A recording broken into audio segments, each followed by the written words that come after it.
La Iglesia Católica es una de las instituciones religiosas y sociales más grandes del planeta.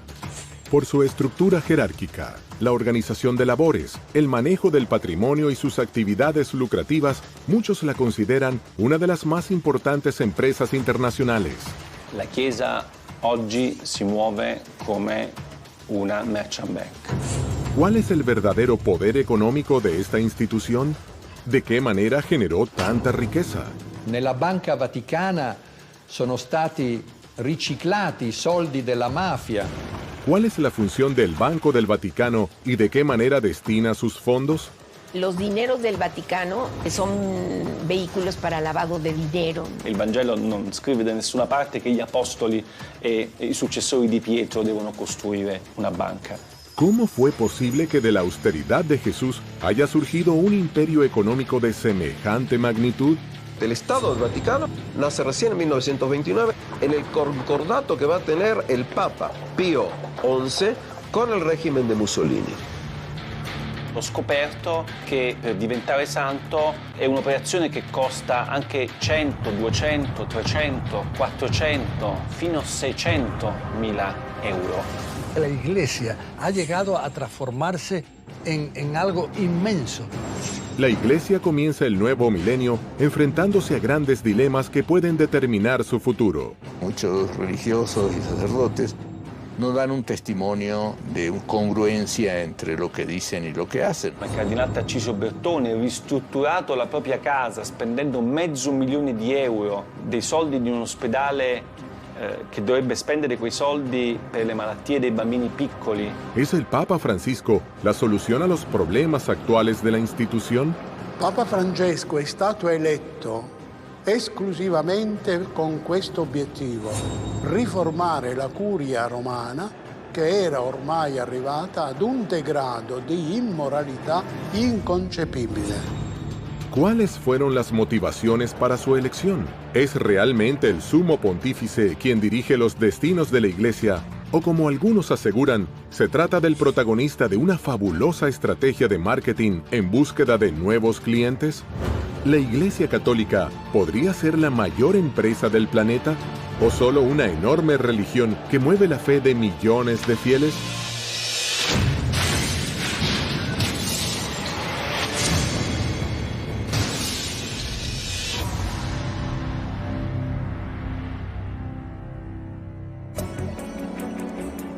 Las fuentes de riqueza e ingresos de dinero de la Iglesia son muchas y provienen de un amplio listado de formas recaudatorias.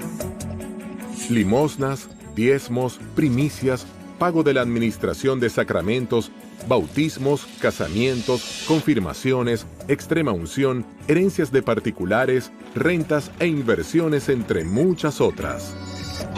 Distintas voces críticas aseguran que la Iglesia acumularía en oro el tesoro más grande del mundo. Il Vaticano ha una ricchezza che vale oggi intorno ai 15 miliardi di euro, che sono più di 16-17 miliardi di dollari americani.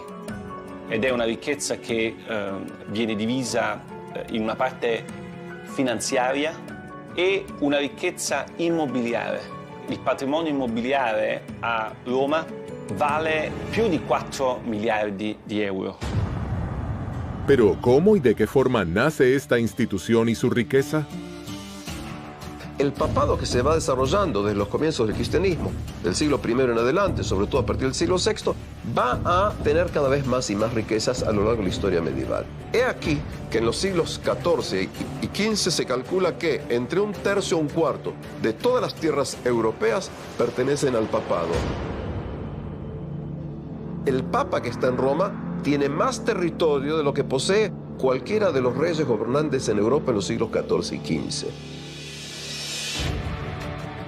¿Qué motivo esgrime la Iglesia para defender y conservar los tesoros artísticos y culturales de incalculable valor que posee?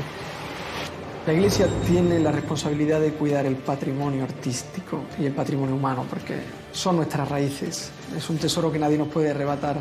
Sería una pena que se perdiera por descuido. La Iglesia hace una gran labor de custodia del patrimonio artístico y cultural, en el que a menudo le faltan recursos para hacerlo, y es una pena. que no siempre pueda mantener estas obras de arte como se lo merecen. Le carte dimostrano che il Vaticano ha proprietà immobiliari importanti anche in Inghilterra, a Londra per la precisione, a Bond Street, una delle vie più eleganti e quasi tutta del Vaticano. Il negozio dove c'è Bulgari è di proprietà del Vaticano. ¿Cómo fue que el mensaje de unidad y austeridad del Creador, piedra fundacional de la religión católica, fue mutando a una iglesia con grandes sumas de dinero y lo que muchos consideran ostentación? Una de las preguntas es en qué medida las iglesias cristianas han llevado el concepto de la humildad determinado por Jesús. Un señor llamado Nietzsche, que en su libro El Anticristo, entre otras cosas, dice lo siguiente: en toda la historia de la humanidad hubo un solo cristiano, Cristo. Es decir, que si tú hablas de humildad, evidentemente el mensaje ese no ha sido tomado en cuenta. La Chiesa, per essere più umile, deve essere più povera. Anzi, deve essere povera, deve avere uno spirito povero, della prima beatitudine, beati i poveri in spirito, perché deve riconoscere e vivere che tutto quello che la Chiesa possiede è un patrimonium pauperum e deve essere messo a servizio dei poveri. Desde la antigua Roma comenzó el firme establecimiento de una institución que no pararía de sumar poder religioso, político y fundamentalmente económico. ¿Cuál fue el plan financiero y monetario que habría diseñado la Iglesia para incrementar sus riquezas? Sobre todo en el siglo XV, principio del siglo XVI, la Iglesia permitía el perdón de pecados si un individuo hacía una donación interesante a la Iglesia. El individuo que donaba tierras a la Iglesia lo hacía, desde mi perspectiva, de una sola razón: una creencia absoluta y total de que verdaderamente eso le iba a permitir un acceso al paraíso, estar menos tiempo en el purgatorio, pedir perdón por sus pecados. Le vecchie signore che lasciavano in eredità tutto alla Chiesa, come diceva una mia cugina, tutto ai preti. Se fai del bene alla Chiesa nell'aldilà, ti ritrovi premiato nell'aldilà. E questo è stato una delle fonti della crescita del patrimonio degli ecclesiastici.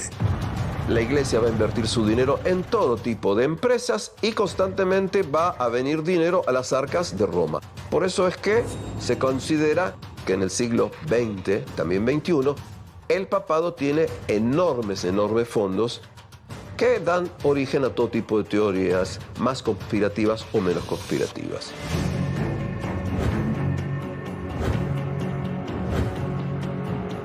Con el transcurso del tiempo, el clero fue incorporando nuevas formas de recaudar dinero y bienes para la Iglesia. ¿Qué relación había entre la caridad y el pecado, la purificación de las almas y el diezmo?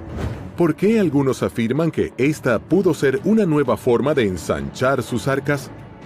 Las indulgencias llegan al extremo fin del siglo XV, principio del siglo XVI, cuando sobre todo el Papa Julio II quiere desarrollar y crear un gran edificio, lo que se va a llamar la Basílica de San Pedro. Para esa gran edificación se necesitaba muchísimo dinero. Entonces tú vienes, pagas una cifra determinada y de esta manera tus pecados serán más o menos disminuidos.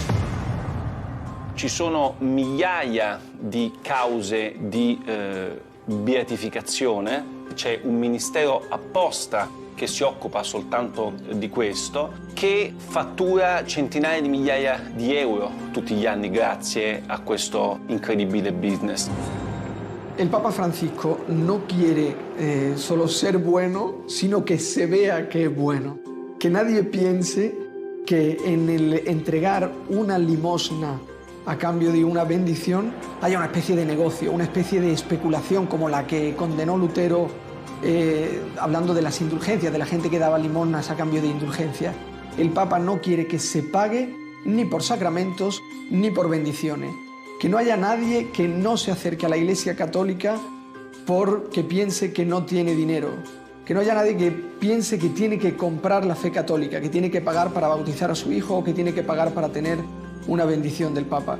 El mismo mensaje que sale en el Evangelio. Jesucristo lo decía, esto lo recibisteis gratis, hay que darlo gratis.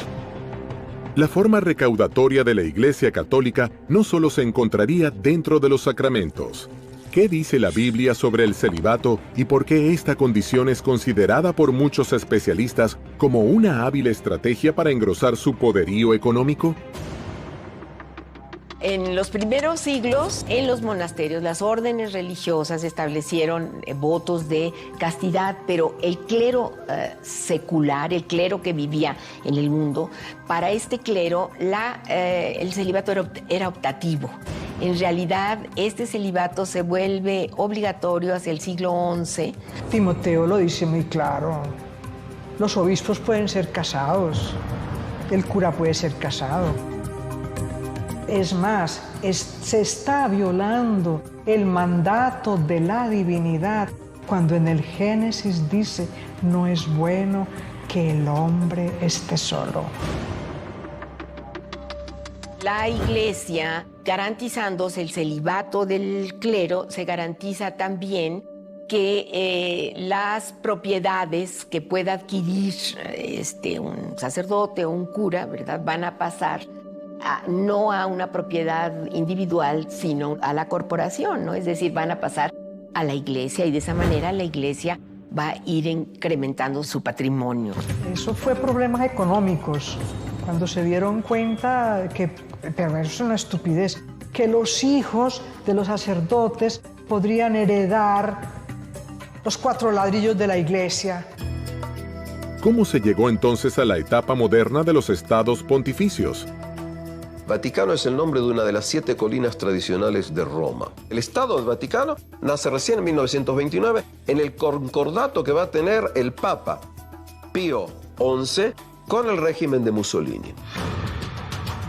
El 11 de febrero de 1929 se firman los Pactos de Letrán. Estos fueron una serie de acuerdos entre la Santa Sede y el gobierno de Mussolini. Benito Mussolini hace algo muy astuto, que es el Concordato de Letrán, ¿no? Que es ni más ni menos que resolver un viejo pleito que existía en Italia desde la época de la unidad italiana que se produce en 1870, donde el Estado Vaticano queda dentro del Estado italiano. ¿Cuáles fueron concretamente los beneficios que consigue la Iglesia con estos tratados firmados con Mussolini?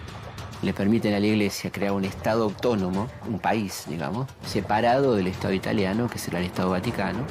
Hay un resarcimiento económico muy importante por esos largos años del 70 al 29 de estar sometido al gobierno italiano, y a cambio de lo cual la Iglesia concede a Mussolini el apoyo político, que los sacerdotes no se puedan meter en política, y Mussolini decide quiénes van a ser los obispos de cada una de las regiones de Italia y, por supuesto, el de Roma también, ¿no? A partir de estos pactos, se da inicio a la etapa moderna de los estados pontificios. Diversas prácticas y situaciones habrían ayudado a acrecentar la fortuna año tras año, siglo tras siglo. No se trata solo de bienes materiales como propiedades, oro e inversiones en todo el mundo, sino que también empieza a ser un incalculable valor cultural. De alguna manera, las arcas del Vaticano fueron llenándose hasta convertirse en la institución multimillonaria que es hoy en día. È impossibile valutare il patrimonio di tutta la Chiesa cattolica. È praticamente impossibile. Sicuramente parliamo di miliardi e miliardi di dollari. È impossibile saperlo perché nemmeno il Vaticano lo sa. El dinero recaudado por la Iglesia alrededor del mundo se concentra en un mismo lugar. ¿Por qué el Papa Pío XII crea el Instituto para las Obras de la Religión, mundialmente conocido como Banco del Vaticano? ¿Cuánto dinero y oro maneja y a qué negocios se dedica?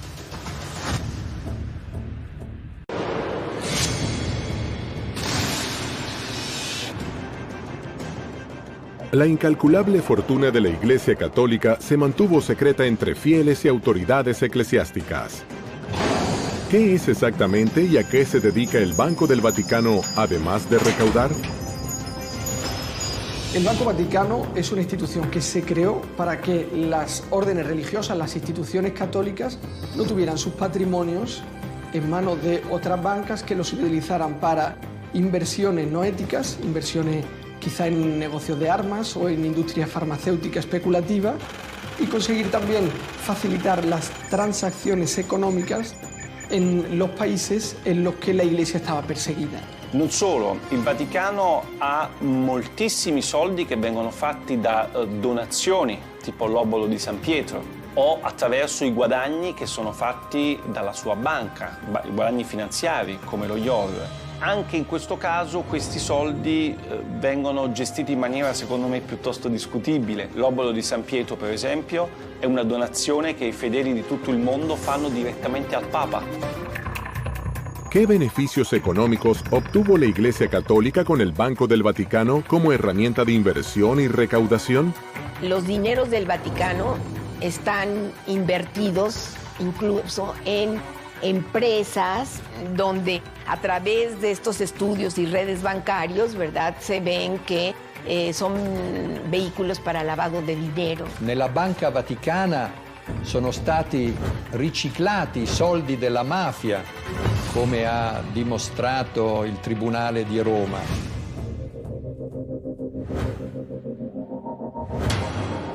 Questi soldi sono in parte stati investiti su azioni come la Pepsi Cola, come la Dow Chemical, come la Exxon. È ovvio che tutto questo senza nessuna trasparenza e senza che i cittadini italiani sapessero nulla. Attraverso i canali della Banca Vaticana sono passati soldi per tangenti di corruzione ai partiti politici italiani di governo negli anni 80-90. Questi soldi, anche i guadagni, non vengono quasi mai dati ai poveri, ma servono, e questo non lo dico io, ma lo dice un lavoro della Commissione europea, servono per le necessità dei dicasteri romani e dei cardinali. Desde hace tiempo, muchas personas entre especialistas y grandes teólogos se hacen la misma pregunta. ¿Cómo es posible que la Iglesia acumule tantas riquezas habiendo tantos pobres en el mundo? Como historiador de la Edad Media visito muchísimas iglesias y uno de los puntos que tenemos que ver es la riqueza de la Iglesia a lo largo de los siglos frente a la pobreza inconmensurable de las masas. No así porque sí has tenido tantas veces rebelías contra la Iglesia. Quiero creer che Francisco verdaderamente va a hacer un cambio. La Conferenza Episcopale Italiana, che è la più importante del mondo, riceve direttamente dagli italiani quasi 1 miliardo di euro l'anno, che secondo le pubblicità che i vescovi fanno in televisione servirebbero ai poveri, agli ultimi, ai paesi del terzo mondo. L'80% di questi soldi non va ai poveri. ¿Sería posible terminar definitivamente con la pobreza si el Vaticano se desprendiera de toda la riqueza que posee alrededor del mundo? La venta de propiedades de la Iglesia para acabar con la pobreza en el mundo sería útil, pero serviría solo a tapar un problema, ¿no? Creo que lo que está haciendo Francisco es cambiar la cultura, que pasa por conseguir que la situación, que el ritmo de vida de los altos cargos del Vaticano sea más sobrio y sea más ejemplar. Lo que el Papa Francisco ha pedido es que las estructuras de la Iglesia se utilicen para ayudar a las personas. Ah, come vorrei una chiesa povera e per i poveri. A raíz de esa frase, una iglesia pobre para los pobres, es que se llega a una campaña de Francisco para intentar combatir la corrupción y hacerlo de una manera effettiva.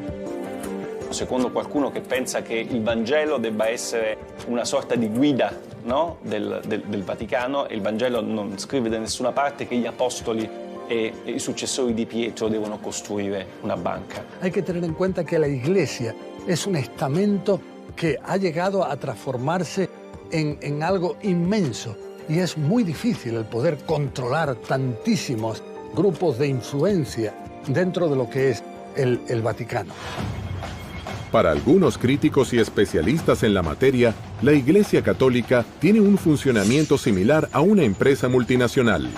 La Chiesa oggi si muove come una merchant bank. L'Istituto per le opere di religione è la banca del Vaticano e controlla ancora oggi tutto il patrimonio finanziario della Santa Sede. Il problema è che lo IOR nel corso dei decenni è finito in tantissimi scandali, perché all'interno dello IOR hanno riciclato denaro i mafiosi, hanno riciclato denaro politici, imprenditori, tutte persone che non avevano alcun diritto, secondo le leggi del Vaticano, di avere i soldi allo IOR. ¿Qué documentos salieron a la luz que pusieron en jaque a la cúpula de la Iglesia? El escándalo del Vatilix II puede ser el principio de las reformas que el Papa Francisco pretende para su Iglesia. El grado de diversificación de los ingresos y de los gastos vaticanos, lo que estaban viendo a través de su experiencia y de los Vatilix I y II, mucha oscuridad, había que hacer una reforma a fondo.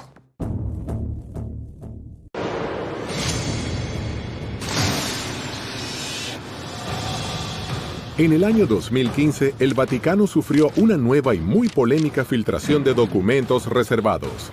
Este hecho fue bautizado como Vatilix II, en alusión a un escándalo similar ocurrido en 2012, cuando se expuso parte de la correspondencia del entonces Papa Benedicto XVI. Las nuevas filtraciones, a diferencia de aquellas, revelan todo tipo de irregolaridades en las finanzas del Vaticano.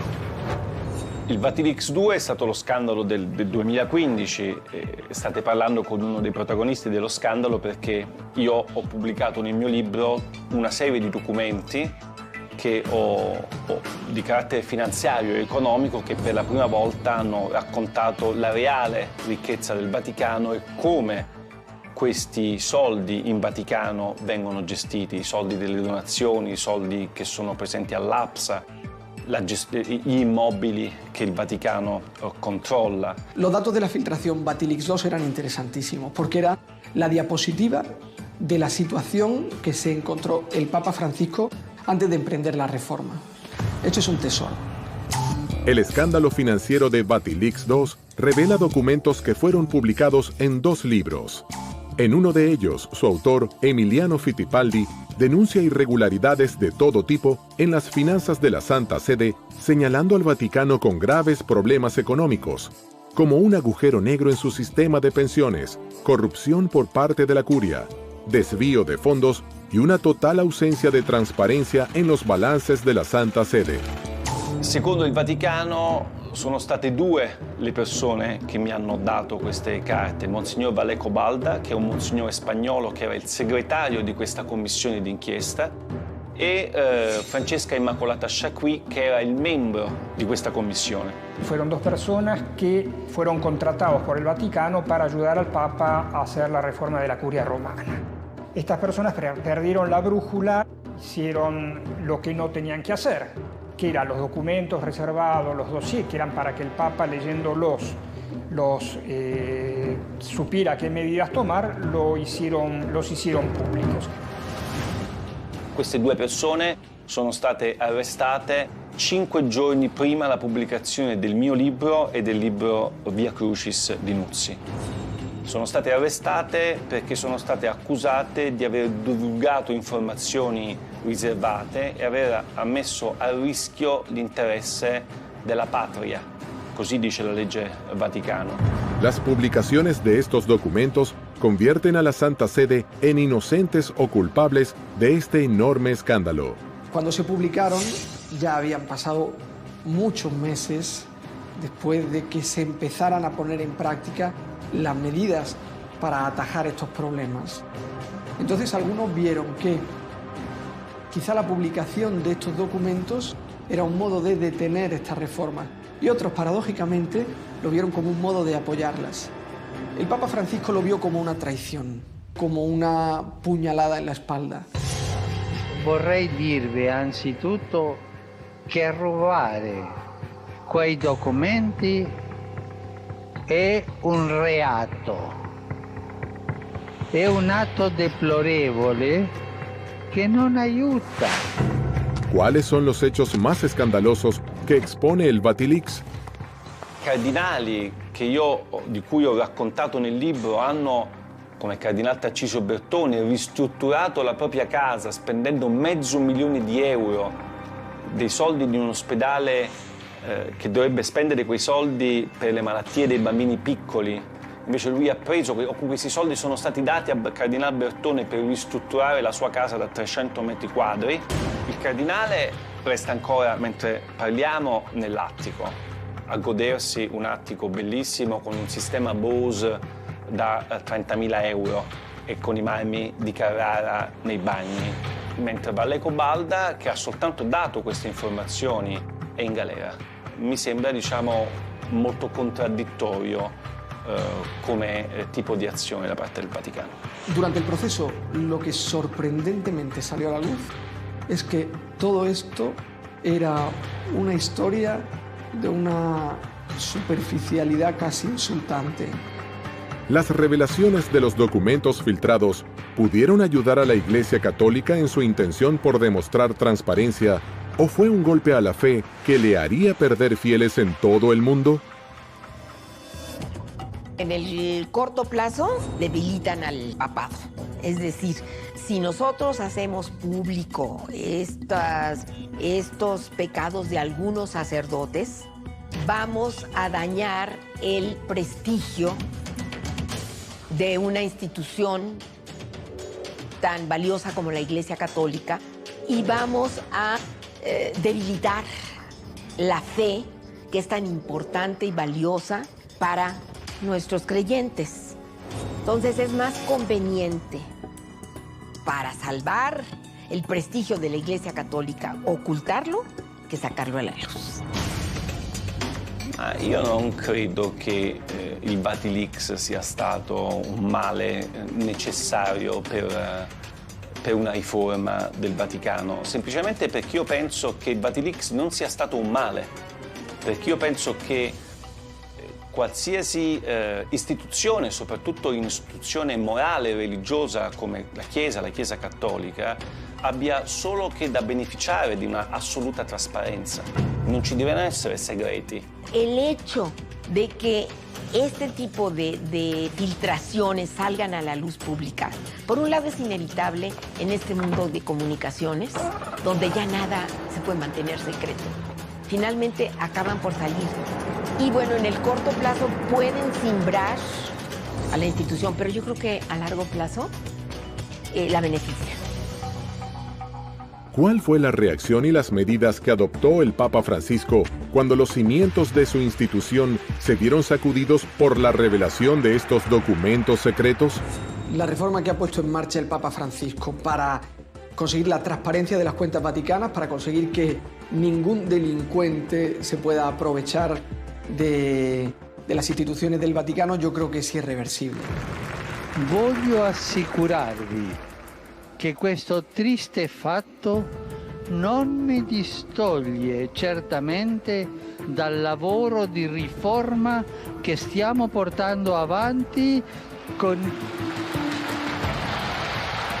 i miei collaboratori e con il sostegno di tutti voi.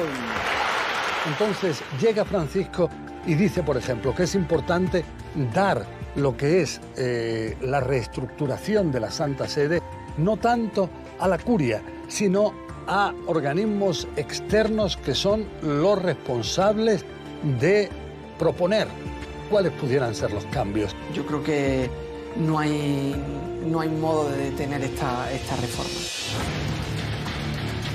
Los Vatilix II son al día de hoy una de las preocupaciones más importantes de la curia católica y un escándalo del que podría haber incluso más información esperando ver la luz. L'impatto di Vatilix sulla stampa mondiale ovviamente è stato devastante. Mai prima erano usciti documenti riservati così importanti, soprattutto che riguardavano aspetti contemporanei della Chiesa. Io penso che la Chiesa debba smettere di lavare i panni sporchi dietro le mura leonine. ¿Pueden estos hechos de corrupción alejar a los fieles de la religión? ¿Son acaso estas revelaciones motivos suficientes para perder poder dentro del vasto universo de la fe? El gran problema que tiene la Iglesia Católica es que la autoridad ha perdido capacidad de crear credibilidad, de crear obediencia y de crear continuidad. Lo que sucede es que la jerarquía católica y muchos religiosos y sacerdotes no dan un testimonio de fe, de congruencia entre lo que dicen y lo que hacen. Si la Iglesia quiere recuperar credibilidad y legitimidad, pues tiene que ver los problemas y empezar a resolverlos, ¿no? Porque mientras se tapan, pues nada más se convierten en una olla de presión. Los mismos especialistas que dan cuenta de la cantidad de fieles perdidos por estos escándalos acusan a la Iglesia de utilizar estrategias de marketing para recuperarlos. ¿Qué veracidad hay en estas declaraciones? ¿Cuáles serían las acciones concretas para lograr tales objetivos?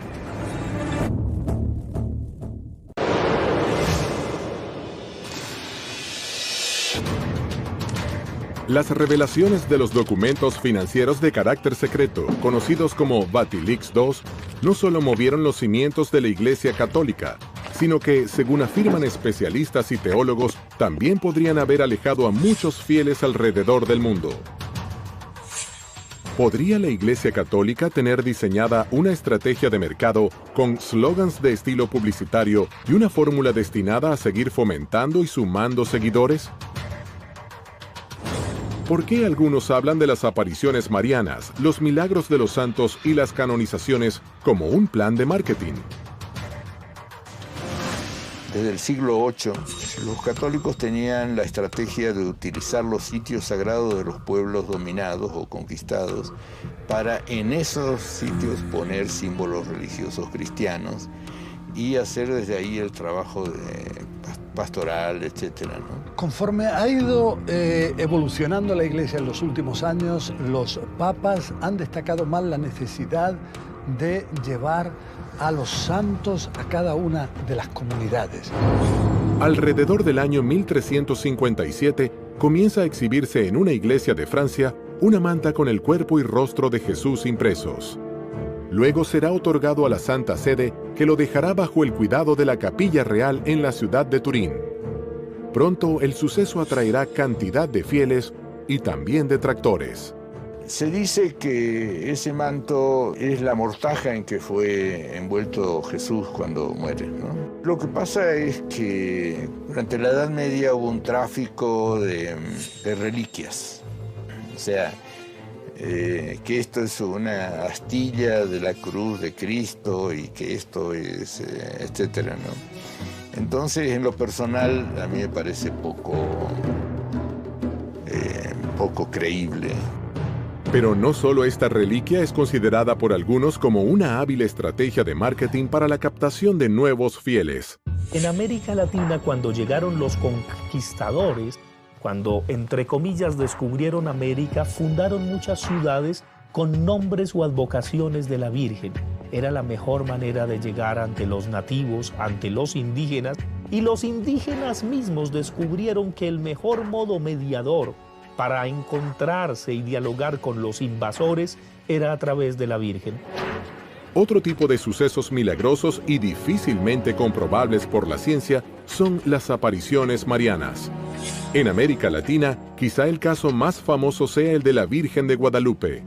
La primera gran aparición mariana que se da en el siglo XVII, justo después de que llegan los conquistadores, es en México. Un indiecito, Juan Diego, ve a la Virgen, va donde los franciscanos y allí está esa máxima aparición mariana que es la Virgen de Guadalupe, patrona de América Latina y que va a encerrar justamente esa idea de la mediación. Los franciscanos se oponen al culto guadalupano porque consideran que tiene demasiados elementos sincréticos. Hay otros que dicen que no, que bueno, que ya es un culto que es compartido por un sector de los católicos mexicanos, es mejor fortalecerlo y cooptarlo, que es un poco la actual política que se desarrolla, ¿no es cierto? ¿Son estas apariciones verdaderos milagros?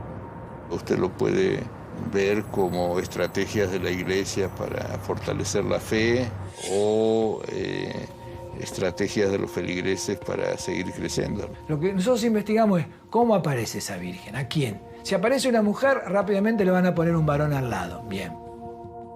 Y sobre todo un sacerdote. Con el tiempo, en ese lugar donde está la aparición, va gente.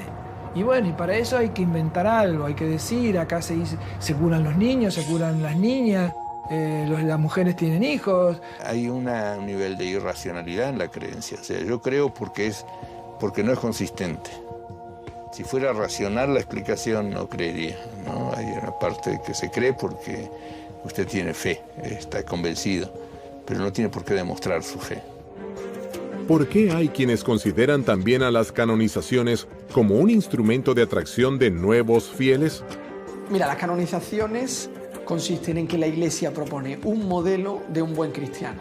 La Iglesia dice, mira, este señor se comportó como un héroe de la fe y es un hombre o una mujer al que vale la pena imitar. Al principio, cada comunidad cristiana canonizaba a sus mártires. Luego la Iglesia fue controlando el procedimiento y hay toda una serie de exámenes, etc. Y a partir del Concilio Vaticano II se fijaron otros requisitos, entre ellos comprobar la existencia del santo, ¿no? La existencia física de la persona.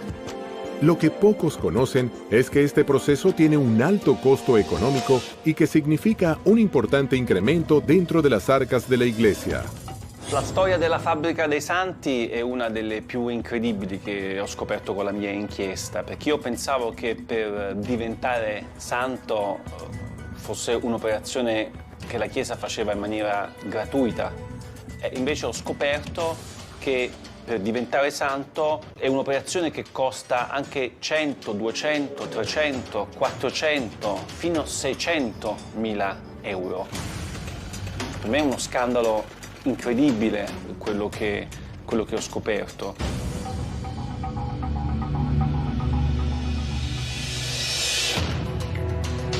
Reliquias de procedencia dudosa, apariciones milagrosas difíciles de comprobar y canonizaciones envueltas en maniobras económicas presentan controversia dividiendo a fieles y detractores. ¿Por qué estos últimos aseguran que la elección del Papa Francisco responde a la más ambiciosa estrategia de marketing de la historia del Vaticano? Yo creo que si hubiera una estrategia de marketing detrás del Papa Francisco, yo querría contratar a ese estratega de marketing para mi empresa, porque ha conseguido cambiar totalmente la cara de la Iglesia. Yo creo que el estratega de marketing de la marca Francisco es Jorge Mario Bergoglio.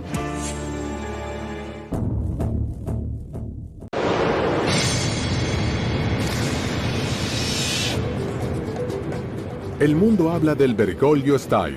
Roma y el Vaticano venden souvenirs en las calles y los medios de todo el mundo se refieren a la papamanía. ¿Podría la Iglesia estar gestando un cambio? Francisco renueva la comunicación utilizando redes sociales y modernizando de esa manera la forma de llegar a millones de fieles alrededor del mundo. Papa Francisco es un papa que comunica con tweets, que son mucho más eficaces, que llegan a muchas más personas y que ayudan a mucha más gente. Vivimos en un mundo que tiene una parte que es un mundo digital. Los fieles, desde el momento que los fieles son los seres humanos, en la medida que el mundo va hacia eso, también los fieles van hacia eso. La Iglesia en ese sentido caminó bastante hacia ese lado, se innovó mucho, seguramente seguirá innovando. Sabe ser coherente entre los distintos dispositivos. El mensaje que transmite con Twitter, que transmite con Facebook, que transmite con Instagram, es el mismo. Es un mensaje de ternura, es un mensaje que lleva a la acción, que lleva a mirar a las personas con otros ojos. Es un Papa 3.0. Entre marzo y diciembre de 2013, más de 2 millones de personas presenciaron las audiencias de los miércoles en la Plaza San Pedro, 4 veces más que las que convocaba Benedicto XVI en 2012. ¿Cuáles fueron los motivos por los que la Iglesia se decide por primera vez en su larguísima historia a elegir un papa con el perfil de Francisco para conducir los destinos de miles de millones de fieles alrededor del mundo? Papa Francesco è stato eletto esclusivamente con questo obiettivo: riformare la curia romana, che era ormai arrivata ad un degrado di immoralità inconcepibile. El camino, pienso, de Francisco está empedrado.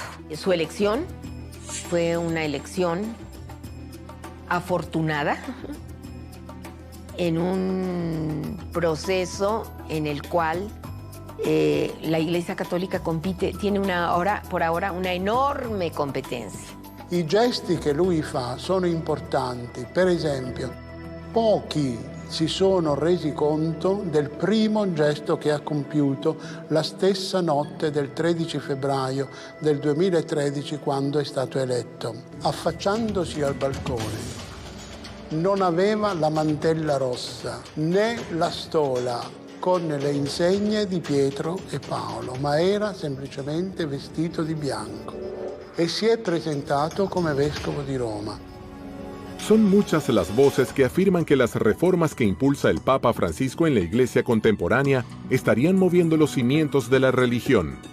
Respingano inoltre modelli economici disumani che creano nuove forme di povertà ed emarginano i lavoratori e la cultura della morte che svaluta l'immagine di Dio, il Dio della vita, e viola la dignità di ogni uomo, donna e bambino.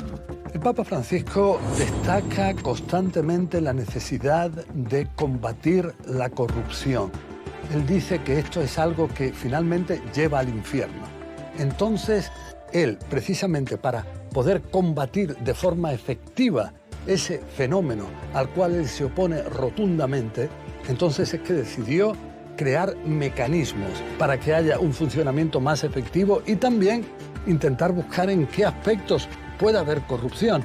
La corrupción es algo a lo que él se opone rotundamente. Las declaraciones y gestos de Francisco dan vuelta al mundo en noticieros, diarios e internet. ¿Cuál es el discurso que tanto llama la atención? È necessario affrontare insieme la questione migratoria.